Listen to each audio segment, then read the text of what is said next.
from San Pablo, Marlo Magtibay here. At kasama ko ulit ang aking twin brother na si Carlo para sa isa na namang episode ng Hashtag Break It Down. Una sa lahat, maraming salamat po sa mga nakapanood ng aming past 2 contents. Particularly dun sa episode na about sa paglipat ng ABS-CBN contents, particularly sa Kapamilya Channel sa All TV 2, at nakagin tayo ng 1,000 views at nagpapasalamat kami tungkol dyan.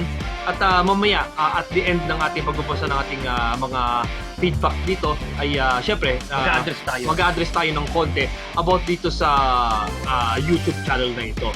Yun. So without further ado, Carlo, basahin natin yung mga pinili natin mga comment na siyang bibigyan din natin ng konting reaction and thoughts.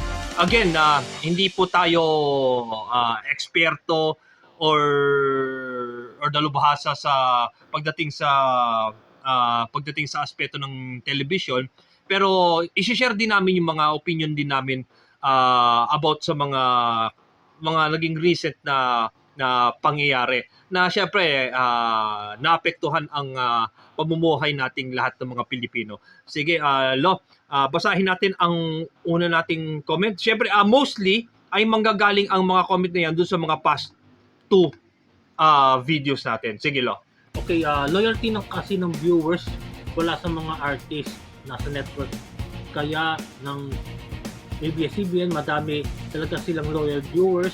Yan ang advantage nila. For your information, simula noong mahina talaga ang GMA pag-produce ng news time show nila at hindi naman sukat akalain ng TV5 at GMA na muli makakabalik sa ere. Ang buong ABS-CBN programming siguro sa pamamagitan ng All TV, no one expect this will happen. Saka may balita po na mag-a-upgrade ang All TV ng mga transmitters katuwang ang ABS-CBN. Ayun, so sabi nga nila, ang loyalty naman ng tao ay nasa network na susundan nila kahit saang magpunta ang mga content ng network. So tulad ng lagi sinasabi ng iba na ang nangyari sa ABS-CBN ay parang salamin na kapag nabasag ay kumakalat. Ayun. So okay, 1 point lang, mahina talaga ang GMA sa pag-produce ng noontime show nila. Well, siguro kung it will look back in history, especially dun sa mga times na nag-exist tayo, nabubuhay tayo. Syempre, ang mga nadatnan naming noontime show yung katulad ng lunch date, pati yung SST. Na in fairness naman, okay naman siya. Di naman din kami aware sa TV ratings noon eh. Basta kung ano yung nasa harapan namin at kung ano napapanood namin. Yun yung ini-enjoy namin that time. Siguro isa sa mga factor noon na syempre yung malakas na signal or reception ng kung ano yung mas malinaw ng analog TV. Oo. Kung ano yung malinaw, yun yung pinapanood natin. So, okay. Sige. Literally and figuratively, yung buong ABS-CBN programming block ay nakabalik na nga sa Channel 2 via All TV. So, at saka yun, pwede kong isupport yung comment niya na nag-upgrade ng All TV ng mga transmission. In fairness naman, pagdating sa digital siguro, may mga posts, may mga comments ako nababasa sa mga Facebook groups na nasasagap nila yung All TV. Swerte lang dito sa San Pablo dahil sagap ang All TV dito. 'Yon. Pero yung A to Z na nung nag-umpisa ay nasa Channel 11 analog at nung nagkaroon na sila ng digital reception, yun nga lang hindi masagap dito. Something na i-address natin yan doon sa mga next comments natin. So, okay, thank you very much kay Clad FI2GU sa kanyang comment na yan. Sige, next tayo. Mula kay Ariel Magno Official 2025, parang ginawa lang niya last year yung account na niya. Okay, fake news naman yung telenews. May galit sa ABS-CBN. Kung totoo yan, bakit din nila ginawa yung ginawa sa TV5? Paki-elaborate. Ayun. So, ginamit ko yung isang article ng telenews para ikwento yung tungkol nga daw sa umano'y yung parang doon sa aspeto naman ng bayarin pa rin. Bayarin pa rin on the part ng ABS-CBN doon naman sa Zoe kung saan kine-carry naman nila yung A to Z. So nung labasa ko yung comment na yan, syempre chinekolit yung page na yan, yung Telenews, and it seems na karamihan nga sa mga article kung hindi patama or galit sa ABS-CBN, kumbaga, hindi ko alam yung tamang word yung parang gino-glorify naman nila yung mga content at yung ginagawa naman ng TV5 at GMA. Ayun. So kung bias ba? Kung fake news man yung Telenews, kaya nating i-debunk yan. Oo. Kaya nating i-debunk yan. Hindi. Ang siwang salita ba, bias ba?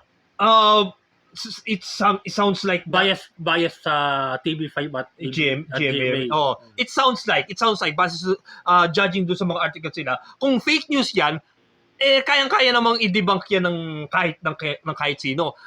Halata naman doon sa mga comments na naka-post doon na taliwas doon sa kung ano yung gustong sabihin ng Telenews. Again, parang siyang article na may halong opinion.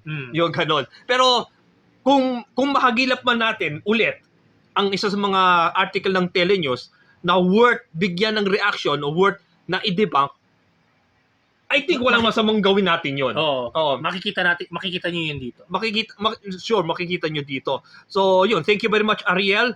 I'll make a point talaga na kung meron man talagang na parang mali. Kung may mali or may pagkabias, alam niyo na siguro kaya naman nating i-debunk lahat 'yan.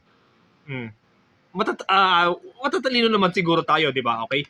Next comment natin, ito naman ay doon sa una nating ginawa noong December 21 about naman doon sa updates about sa Philippine TV. Ang pagkakalam ko po dyan, hindi agad lalakas ang mga channels niya hanggat hindi pakasama ang logo ng ABS-CBN na siyang sinusuportahan ng mga netizens. Okay. Totoo yan. Mm-hmm. Totoo yan. Oo. Kasi hindi, kahit sabihin natin nakabalik na ang full programming ng ABS-CBN / Kapamilya Channel sa All TV, iba rin kasi kapag nakita mo yung logo ng ABS-CBN sa sulok ng TV nyo. Oo. So, but unfortunately, and we have to understand na yung channel 2 ay hawak ng All TV, hawak ng Villar. Pero just in case hindi nyo pa alam, nakatakda ng mag-shutdown ng analog reception by the month of November. So, yung channel 2 hindi na rin yun magtatagal.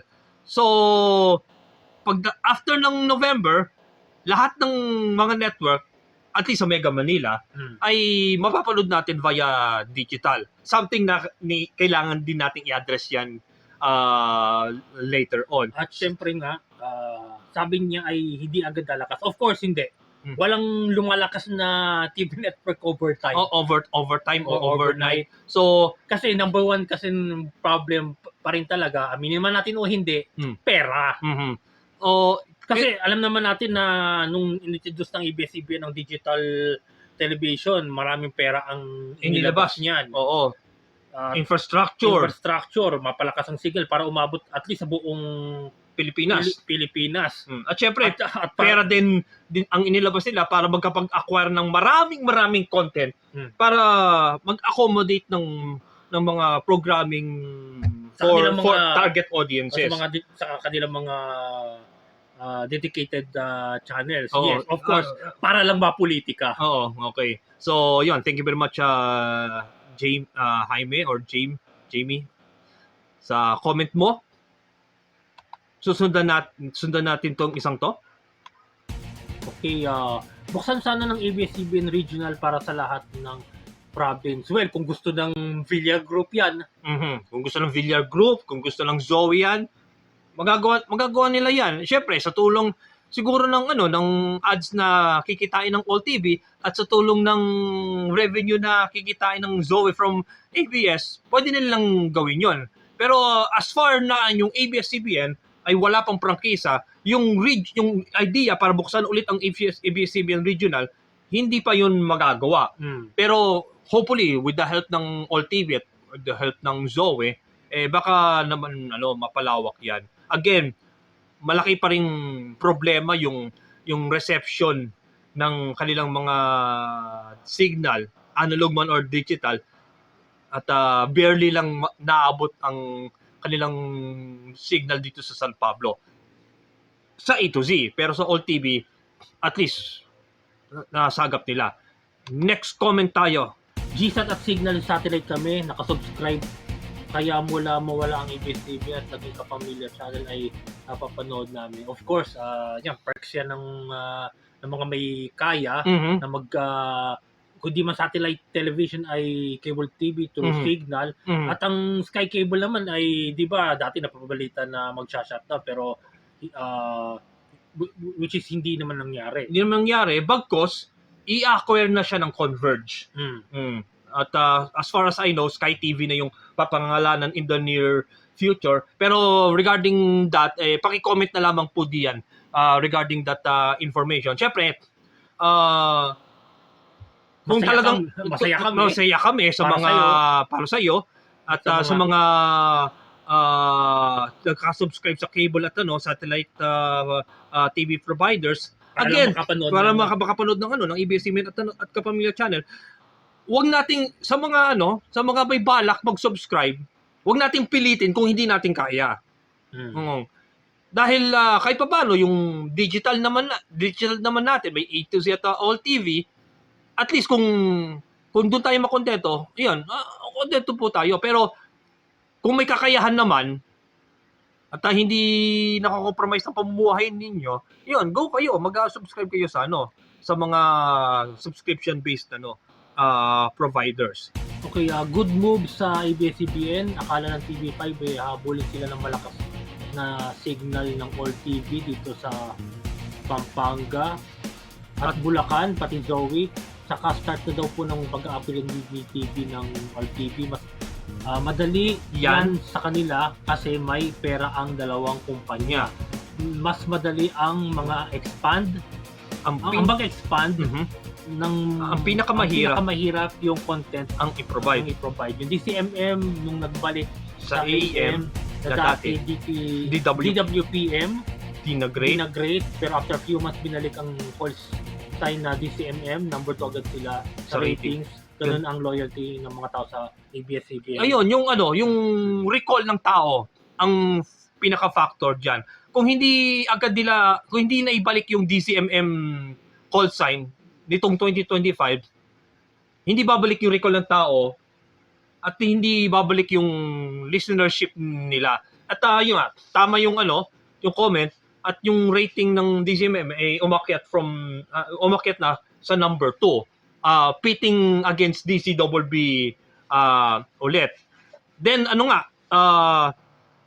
again, nag-upgrade naman yung reception ng All TV, which is magandang bagay yon. Ang pinakamahirap ay yung content, which is true ulit, gawa ng mula umaga hanggang bandang 5 o'clock, pwera lang doon sa It's Showtime, puro rerun lang ng mga content yan. So, kung ngayong nakabalik na ang ABS-CBN content sa All TV, and if the revenue is good enough, makakapag-produce ulit sila ng mga shows. Kasi ang daming nagde-demand na ibalik daw yung morning show nila. Dapat yung Magandang Buhay magkaroon ng bagong episodes. Dapat bago na rin yung content yung hapon. Syempre yung sorry to say pati rin yung pang morning kasi for the past 5 years umiikot ang takbo ng Superbook at The Flying House. Given na yun ay content ng CBN Asia, magandang mag-throwback, pero hopefully sana bumalik man tayo sa kung ano man yung anime content na hawak nyo pa. Alam kung meron pa. Hindi nyo lang magamit. Hindi nyo lang mahanapan ng time para ilagak ulit. Siguro it's about time na ibalik natin. Di ba? Kahit to the point na ibalik niyo ang Naruto. Okay lang. Naruto Shippuden. Okay lang yun. Di ba? Okay, thank you again, Clad, sa comment mo. Okay, next one. Mula kay Gerald Luna, 5224. Totoo namang napolitika ang ABS-CBN sa Duterte admin. Dami pa naniniwala sa mga fake news nila. Okay, the comment speaks for itself. Mhm. Naging napakalala ng politika magmula nung Duterte administration. Aminin man nyo, hindi. Awayin nyo ko or purihin kumbaga, sorry ha, nagkanda-leche-leche lahat ng ng naupo yan si Duterte sa presidency. Mhm. Ayun, at Tapos ang dami pang hanggang ngayon, dami pa rin mga DDS na kulang sa asukal ang mga pag-iisip. mhm. Hindi nila ngayon alam kung ano ang tunay sa peke, kung totoo at hindi. Mhm. Yun nga. Kahit pa paano naman, Last famous words. ayun, kahit pa paano naman, on our part naman, sinabi na din natin kung yung sa loobin natin na at least on our part as an anime fan, kung noon, nung martial law, yung Voltes 5 yung napolitika, nung nag-shutdown ng ABS, directly or indirectly, napolitika ang CCS, di ba? Or card captor Sakura. Pero somewhat, nakabalik ang era Yung ng... timing yung timing Kung kailan may chance na tayo na mapanood ng isang part of a classic na anime franchise, matatawag na ba nating franchise to? Franchise pa rin. Under sa isang mga pinaka-influential company which is Clamp. Yung timing Yung timing lang Yung timing lang So, pero eventually, nakabalik naman sila sa ere sa pamamagitan ng ng A to Z that time. And surprisingly, yung clear card arc ay inere din sa sa GMA. So, which is magandang bagay din naman yon. So, yung example, yung best example na pinakita ng ABS-CBN, especially sa digital TV, hindi na nasundan yon. Hindi na nasundan yon. Again, kung hindi sila na politika, hindi sila na shutdown, malamang baka more than one kids channel yung nakikita natin ngayon. Magsisisunodan ng magsisisunodan ng GMA, magsisisunodan ng TV5. Kahit nga dapat yung Solar, yung Solar dati na may Ani Plus, maganda sana yun. Magandang package sana yun. Kahit ang ibig sabihin nito ay magbayad ka every year ng subscription para sa mga premium channels na yun. Hindi ako manghihinayang mag-subscribe. Di ba? At saka naman yung parang it's a thing na yung isang cable channel i-carry mo sa free TV. Kumbaga ang gandang innovation sana yun hindi ko alam kung after ng shutdown meron bang ibang network na gagawa ng kaparehong example na katulad ng ABS, hindi ko alam. Hanggang ngayon naman hindi pa rin Okay, pero in fairness naman sa GMA, may dedicated movie sila sa digital movies. May dedicated sila sa Asian content. Pero yung unfortunately, nabawasan pa sila.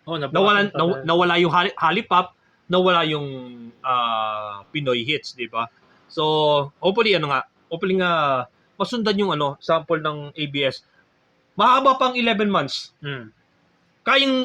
Kung gugustuhin ng mga network, gawin nila. Okay, maraming salamat.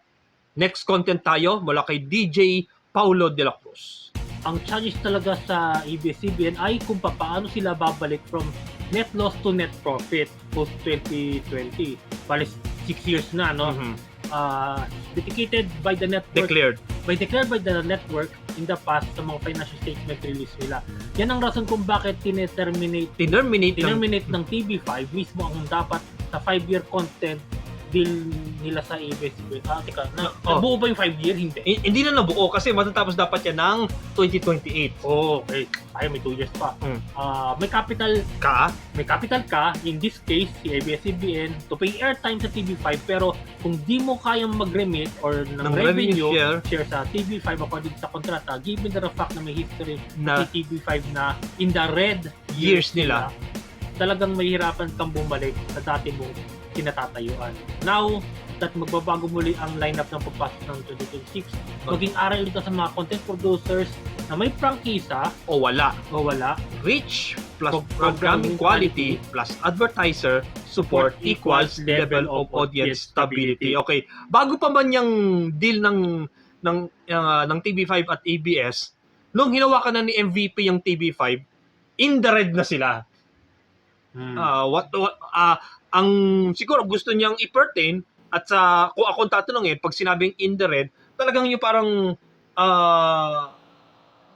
siguro may pagkalugi or hindi pa kumikita ang TV5 o kahit that break type even. o kahit maka break even. Kung halimbawa nga kung in-honor lang ng maayos ng ABS yung kanilang content deal, kahit pa paano yung kitang yon madadagdagan dun on the part ng TV5, makaka-nating na sila sa break-even level nila. Pero ano nga, dahil nga sa pangyayaring ito, kailangan gumawa ng TV5 ng sarili nilang content with the help ng kanilang mga subsidiary tulad ng MQuest Ventures, Viva, Signal, and everything. And yung sinasabi ng iba na hindi nakikilala ng TV5 na nagkikare ng content from other providers, which is kumari ABS. Makikilala nila ang TV5 sa pagiging kapatid network ulit nila. So yun nga, it's unfortunate sa TV5 na nakikilala sila sa ganoon dahil sa ABS-CBN. Well, it's about time naman for them na patunayan naman nila yung na kaya nilang mag-stand alone. Ayun. Okay, so yung mga factors niyan, yun ang kailangang gawin ng TV5. Yun. Reach plus programming quality, nandiyan na yan. Advertiser support, I think nandiyan na yan. Yung audience na lang. Kailangan kahit paano bukas dapat ang mata, ang isipan ng mga audience na makapanood naman ng ibang mga content, 'di ba? At saka may isang factor dapat na gawin ng TV5 para may balik nila yung spark, yung apoy, yung spirit. Alam niyo na yun. Ibalik niyo. Saka ibalik niyo. Ang anime ka. Yun. Saka kailangan nilang i-utilize nila yung digital subspace nila. Kulang yung kulang yung TV5, kulang yung TV5, kulang ang War Sports, at kulang ang RPTV. Kailangan may madagdagan pa. Huwag yung hayaang maalikabok ang inyong digital space. Kasi baka hindi magamit, mabulok pa. Okay. From John Victor Garcia 7799. Gusto ko mag-agree dahil ako kahit I have internet at cable, na-access ko yung Animax at least nakakapanood ako ng anime at internet stream rin, pero pagdating sa free TV, tama ka. Kulang i-compare dun sa Thailand, yung mga local channels, complete, may news, may sport, general entertainment at kids. Yun. Kids channel na Boom at Planet Fun. Thailand yun? Thailand siguro yun. Local channel yan ng para sa mga bata at hindi sila mag-cable, samantalang dito wala. Kaya tama ka dahil kulang talaga pagdating sa free TV. Okay. Thank you, John. Una, masaya kami na kahit may internet at cable ka, na-access mo yung Animax, nilalagay mo yung sarili mo sa sitwasyon ng ibang mga tao na umaasa sa free TV. Ayun. And for context, yung Animax, Ani1 at Ani Plus ay napapanood via Samsung TV Plus kung ang gamit mo ay Samsung TV. Pero syempre, kailangan ng internet access para ma-access yon. And aside doon, may mga local channels din tulad ng Billionaire News Channel, pati Abante Radio. Ayun, may mga international news channels din. May mga standalone channels din na isa lang ang content tulad ng Survivor, Deal or No Deal, Hell's Kitchen, yun. At pati yung, alam mo yung Now, Oo. yung That's What I Call Music, Mm. may mga channels din yan. May Now na pop, may Now na 80s, may Now na rock, yung gano'n. Pero again, sa Samsung TV users yon na may Samsung TV Plus sa feature, mapapanood yan lahat yun. Pero mabalik tayo doon sa kanyang comment na sa Thailand daw, may mga local channels na merong news, na merong sports, na may general entertainment at merong kids. At Na anong mo kung tawag doon? oh, Balance programming. balance programming. Tapos kids channel nila, pinangalanan nila Boom at Planet Fun. Local channel yan ha. So, yun nga, yun nga dyan. Siyempre, kung if we go back into history around 10 years ago, yung ABS-CBN, sila nag-set ng sample, sila nag-set ng standards pagdating sa balance programming. May DCMM Teleradio, Sports and Action, ABS-CBN, tapos yung Yay Knowledge Channel. Dagdagan mo na siguro yung Movie Central noon, Asian Novela Channel, Knowledge Channel, O-Shopping, Mix, yun. Again, walang tulak kabigin na yung ABS-CBN nag-set ng standards, nag-set ng example pagdating sa digital. Kaso, Ulit-ulit na eh. Kaso, ulit-ulit na. Pero uulitin pa rin natin. ulitin pa rin natin. You blew it. Yung wait, pinulitikan nyo. Yan nagkadaletse-letse na yung digital na parang nasira na yung, sa akin lang nasira na yung purpose ng digital TV. Ngayon. So, again, 11 months. Hindi pa huli yung lahat para mag-step up. Sundan niyo yung kung hindi niyo man kayang sundan yung example at standards na ginawa ng ABS-CBN pagdating sa digital, at least sundan natin yung standards ng Thailand. You get the picture. Alam niyo na siguro yon. Okay, next comment tayo. Ito ay ito ang comment na na-post noong 6 months ago, pero yung content natin ay ginawa noong 2020, noong bumalik ang ABS via A to Z. Okay na sana yung A to Z. Lang sila na mapanood, kaso pati sa GMA or TV, TV5, pati andun na sila. Halos lahat ng istasyon parang ABS-CBN na. Mas okay pa yung hindi pa sila nawala ng prangkisa. Okay. Ulitin pa ba natin? Ulitin natin. Na politika. You fucked up. You fucked up. Okay, kung ang black time nila sa ABS-CBN ay kinikere ng isang channel na kasing lawak ng reception ng GMA or ng TV5, tanggapin natin yon. Pero unfortunately, dahil nga yung A to Z itself ay mahina ang reception 5 years ago, at hanggang ngayon, into the point na ang San Pablo City hindi abot ng A to Z, it is understandable na kailangan natin maghanap ng iba pang channel na pwedeng mag-carry ng ABS, which is yung All TV na abot dito. Okay. Understandable yung yung sa GMA dahil nga ang kine-carry nila yung It's Showtime pati yung PBB, yung TV5 nasaan nagtuloy-tuloy sana yung yung content agreement. Pero in fairness talaga, pinilit nilang kumapit. Pero tawag dito, nagkanya-kanyang bitaw na eh. Di ko alam kung saan ang galing yung bitaw. Yung walang bitaw. Di ko alam kung saan galing yan. Meron pa nga ngayon yung tagos. Di ko alam yun. Tapos, paki-explain na lang yung walang bitaw, yung tagos. Okay. Tapos, PRTV. Huwag kayong ma-confuse doon sa PRTV. Sa RPTV. Gawa ng yung RPTV ay venture naman ng TV5 at RPN. Kung saan, kine-carry nila yung ibang content, but mostly, PBA. Yun. Which is maganda din naman yan. Gawa ng, dahil nga gamit yung TV5 digital, kasama yung RPTV, hindi napapanood pa rin yung PBA. Tapos yung PRTV, yan yung kine-carry nila yung DZMM Teleradio. Yun. Except na kapag weekdays 5:30, meron silang sariling newscast, which is yung Arangkada Balita na may replay ng 11 PM. Tapos, pagdating ng Sunday ng 1:30 PM, meron silang sariling programa ng title ay With Due Respect na parang commentary opinion program kasama yung iba't ibang mga abogado at mga political analyst. Mm. If given a chance, ipapanood ko sa iyo yung papanood ko sa iyo yung show na yon. Ang ibigay mo sa akin yung interesting topic. Oo, yung With Due Respect yung Sunday at kapag Sabado ay 4 alas. Okay. Kasama si Michael Fahatin, si dating Secretary Ronald Llamas, yung minsan nakasama ni Mr. Ronald sa Wag Po. Yun. Kung alam mo yung format ng Wag Po, nandoon yun sa 4 alas at yun sa Due Respect. Okay. Ayan, okay. So, okay, again, kung iba-iba naman ang content ang ibinabato ng ABS sa GMA o TV5 at GMA, TV5 at PRTV, okay lang 'yon. Pero kung lahatan ibabato mo sa mga channels na 'yan, medyo sabihin natin medyo umay. Medyo umay 'yon. Pero kung factor naman yung reception, yung transmission nila, kung kunwari abot mo lang yung All TV, naabot mo lang yung ADC, okay lang 'yon.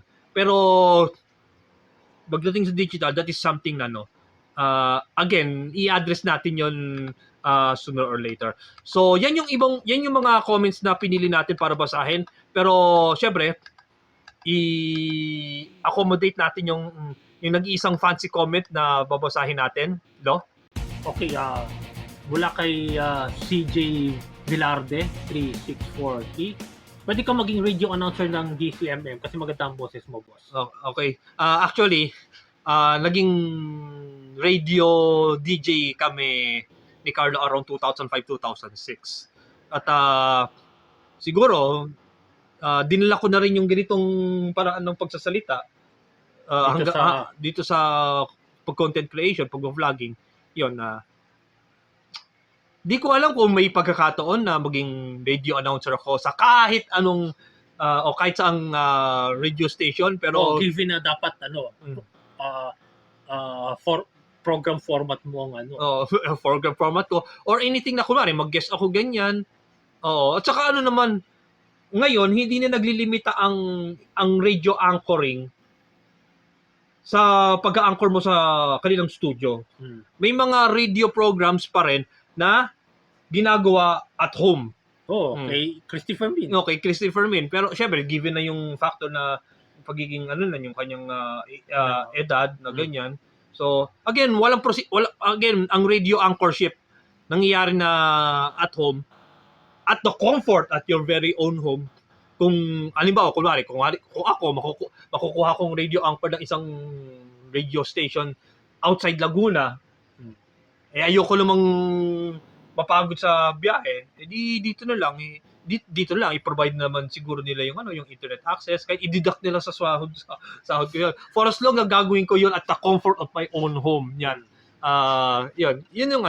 Yun yung kagandahan ngayon ng pagraradyo. Hindi lang sa radio booth, pati maging sa inyong tahanan, for as long na tahimik yung reception sa paligid mo. Ayun. So, yun na lahat yung mga notable comments natin, and hopefully sana nagustuhan niyo yung mga naging sagot namin. So yun yung ating mga comments natin, mga feedback. Maraming salamat sa inyong pag-post. Pasensya na po doon sa iba pang mga nag-comment kung hindi namin na napagbigyan, pero syempre naman self-explanatory na rin siguro yung mga comments, bagay na we understand naman. Ayun, nagpapasalamat kami dahil ang Anime Kabayan YouTube channel ay nakaabot na sa mahigit 1,300 subscribers. Yun. So maraming salamat. And syempre, lalo sa mga bagong subscribers ngayon, kung napansin ninyo, kung magagawa yung scroll yung lahat ng mga videos na namin noon, hindi lang kami nagli-limit sa commentary opinion regarding sa Philippine TV.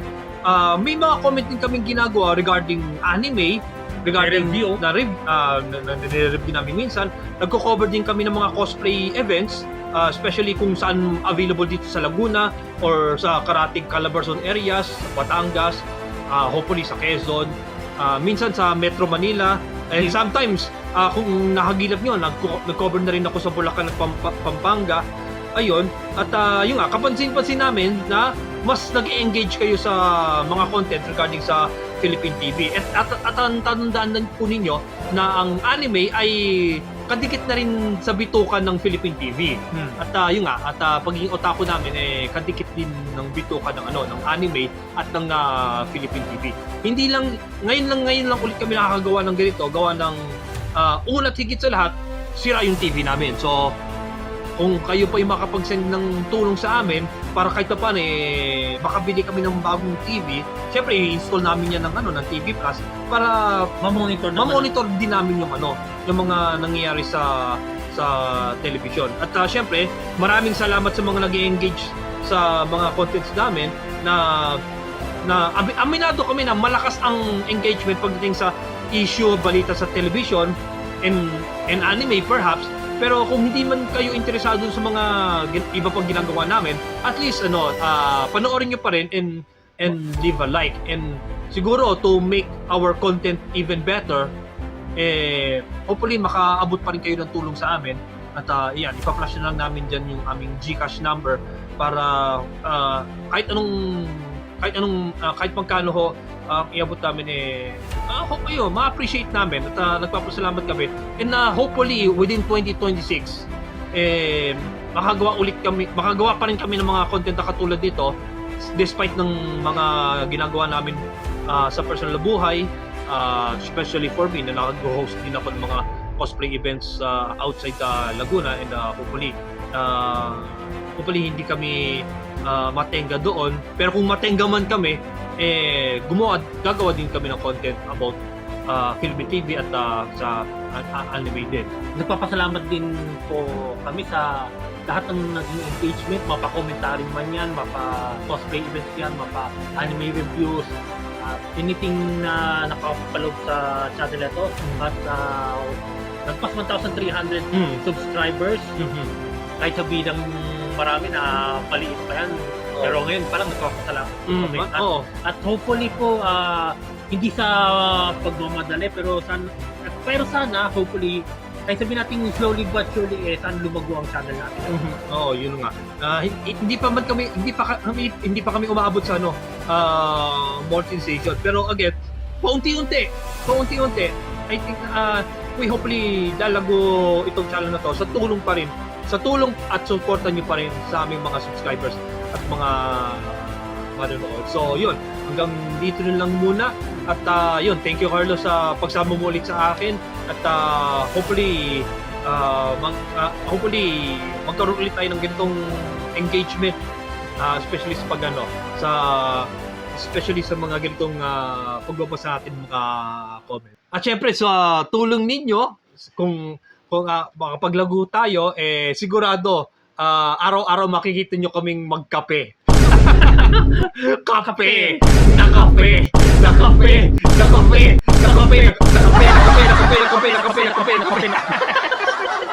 Kung sa iba, ang gatas na gatas tayo, tiyaga muna sa kape. Boss MG yun, Taga San Pablo din yan, at hanga-hanga po kami talaga sa evolution ninyo, at talagang yung make your content worth watching, especially kami. At sana sana maka-gain kami din ng lakas ng loob ng kagaya ninyo, Sir MG, na gawin yung ginagawa ninyo. Yun siguro yung pinagdadasal namin, maka-gain pa kami ng lakas ng loob at kumpiyansa na kagaya ni Sir MG. Yun. Okay. Sorry, paggatas po. Okay, sana po ay makapag-abot pa rin kayo ng tulong sa amin upang patuloy kami gumawa ng mga content na sana ay makapagbigay sa inyo ng kaaliwan at pagtalakay sa mga balita at issue. At syempre, huwag kalimutang manood, mag-like, mag-share at mag-subscribe. And with that, sumayin nyo isa na namang episode ng #BreakItDown. Marami pong salamat sa inyong panonood. For more content, like and follow CM Media PH sa Facebook at mag-subscribe lamang po kayo sa Anime Kabayan YouTube channel. Like and share, ring the bell also. Hanggang sa susunod nating pagkikita, this is CM Media, bringing you stories we like to share. Ako po si Marlon Magtibay, kasama ko ang aking twin brother Carlo. We are logging out. Marami pong salamat sa pagsama nyo sa amin. And that's how we break it down. Break it down, yo! Kape!